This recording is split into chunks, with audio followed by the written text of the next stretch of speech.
Hello everybody and welcome back to another video. So in today's video I'm going to show you how to add shipping lead times to products in Odoo.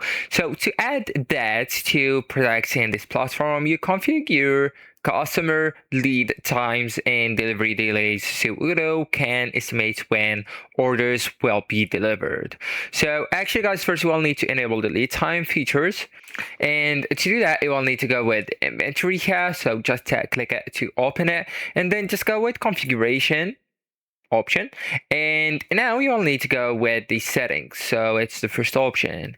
And here you will need to enable the delivery methods option on the shipping section and also the security lead time for sales on the advanced scheduling. All right.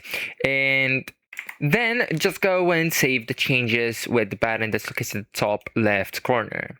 So then you will need to add customers lead time to your product. So the customer lead time represents how many days are needed before the products can be delivered to the customer. So you will need to go with the products option between the operations and reporting at the top bar, and then go with the product. All right. So here you will need to open a product. So for example, this one, and then under the inventory tab here, you will need to find the customer lead time or the delivery time. Exactly. So this one.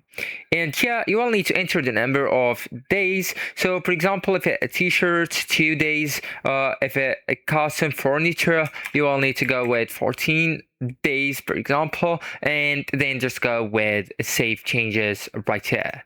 So actually guys, that's it. This is the end of the video. Thank you so much for watching and goodbye.